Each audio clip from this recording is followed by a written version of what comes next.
bonsoir et bienvenue à la Bonsoir. librairie Dialogue. Ils n'ont pas choisi les trottoirs de Manille. C'est un titre que vous avez choisi pour votre récit qui raconte votre vie aux Philippines et votre fondation Virlani. Alors pouvez-vous nous dire déjà comment est-ce que vous avez découvert les Philippines et pourquoi vous êtes-vous arrêté à Manille?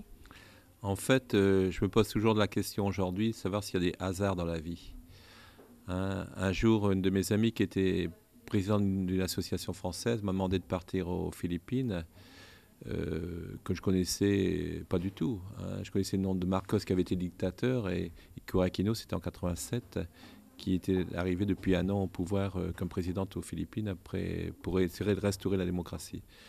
Je suis arrivé dans un pays que je ne connaissais pas, avec un anglais tout à fait plus que scolaire, hein, ou moins que scolaire plutôt. Et voilà, et puis j'ai commencé à regarder tout ça, et j'ai fait une étude sur les enfants des rues, et je suis retourné avec mon étude, et ensuite l'ami qui a été président de cette association m'a demandé si je voulais faire un challenge de 2 années pour créer une première maison pour les enfants des rues à Manille, et c'est comme ça que je suis resté à Manille. Et c'est comme ça qu'est née la fondation Virlani. Que pouvez-vous nous en dire? Comment cette association fonctionne-t-elle? Quel en est le principe?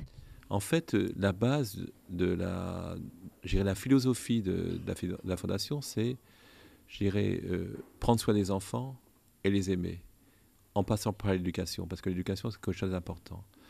Donc on a décidé de prendre les enfants les plus pauvres des plus pauvres. C'était les enfants des rues, les enfants qui sont en prison, les enfants qui sont ramassés par la police dans les rues de Manille, qui sont dans un lieu qu'on appelle le RAC, on explique dans le livre, et aussi les enfants qui sont pour moi vraiment des enfants qui sont rejetés de partout, les enfants handicapés mentaux. Sur les 300 enfants de la Fondation, on a 65 enfants handicapés mentaux aujourd'hui. Il s'avère aussi que, donc, que chaque maison, il y a à peu près une vingtaine d'enfants. Donc on essaye avec un couple qui essaye de remettre en route toute la notion d'amour, de l'accueil, parce que ce qu'ils ont besoin les enfants, c'est qu'on les aime. Et je crois que la philosophie de la Fondation, c'est qu'on aime ces enfants. On essaye d'aimer ces enfants. Parce qu'ils sont des enfants, parce qu'ils ont besoin d'être aimés. Besoin d'être aimé, redonner confiance en eux-mêmes. Est-ce que c'est l'un des challenges que vous vous donnez? Absolument. Je crois que à travers tous les programmes que l'on peut avoir, qui sont les programmes qu'on appelle d'art-thérapie, la chorale, le taekwondo, le judo, et tout aussi l'éducation qu'on peut leur donner, c'est aussi une manière de dire j'exige, j'ai le droit. Et on a aussi une chorale, et, et une des gamines me disait récemment, me dit, ben, il y avait 400 personnes donc, dans la salle de spectacle. Elle me dit, ils sont venus pour nous. Mais je dis, oui, ils sont venus pour toi. Et pour elle, c'était important parce qu'elle était reconnue pour ce qu'elle était. Euh, Quelles sont les relations que vous entretenez avec les administrations, avec les institutions sur place? Et en fait, quand on parle du RAC ou de la prison pour enfants, ça, ça dépend donc de la municipalité de Manille, avec lequel on a des relations relativement bonnes actuellement, sachant qu'on est très impliqué dans ces institutions-là. C'est-à-dire qu'on a des volontaires qui sont à l'intérieur du RAC ou qui travaillent aussi à l'intérieur de la prison pour enfants. Ensuite, avec le gouvernement, on n'a aucun argent qui vient du gouvernement philippin, hein, parce que le gouvernement philippin a sûrement d'autres priorités à mettre en place et que le social n'est pas officiellement n'est pas une priorité, même officiellement. Donc la fondation, j'irais, aide plutôt le gouvernement philippin. C'est nous qui refaisons le bâtiment de la prison, c'est nous qui refaisons le bâtiment du RAC qui se trouve en face. Bon, et puis on accueille des enfants aussi qui viennent des ministères des Affaires sociales. Donc, mais il y a un partenariat important entre le gouvernement, aussi bien des Affaires sociales, que le ministère de la Justice. Donc la fondation est reconnue par le ministère des Affaires sociales et le ministère de la Justice parce qu'on s'occupe des enfants en prison. Vous avez reçu en 2001 le prix des droits de l'homme. Qu'est-ce que cela a représenté pour vous? Je crois que le prix des droits de l'homme de la République française, que j'ai reçu en 2001, d'Emmanuel Jospin, pour nous, c'est pas pour nous, la fondation, c'était important par le fait que je crois que c'est une manière d'être reconnu aussi, hein, officiellement. Et ce qui m'a fait aussi plaisir, c'est les dernières en 2008, quand j'ai reçu un prix de l'homme de l'année aux Philippines. Et pour l'équipe philippine, c'était pas moi qui l'avais reçu en fait. On l'a reçu ensemble avec l'équipe philippine. Hein.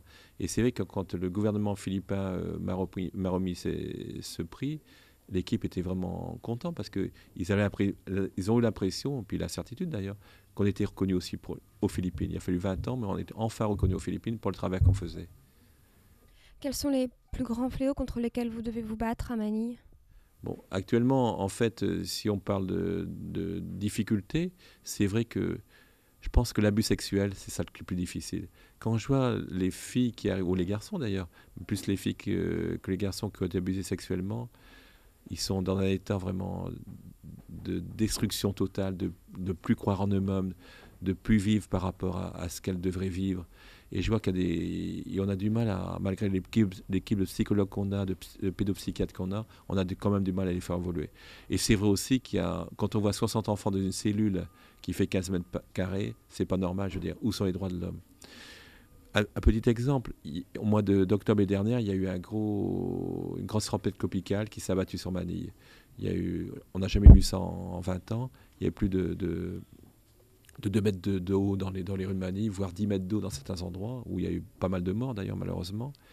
Et je suis allé à la prison, et quelques jours plus tard, et j'ai demandé à la directrice, qu'est-ce que vous avez fait des enfants? Est-ce qu'il y a de l'eau dans la prison?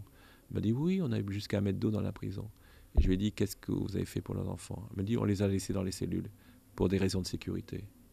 Les enfants, ils ont vécu pendant plus d'une journée, dans l'eau, sans hygiène, sans rien. Vous imaginez comment ça peut se passer. Je me dis, on a encore des gros efforts à faire au niveau des droits de l'enfant et au niveau des droits de l'homme aux Philippines. Très bien, Dominique Lemay, merci beaucoup pour ces réponses et ces explications. Merci de m'avoir accueilli ici. Merci beaucoup.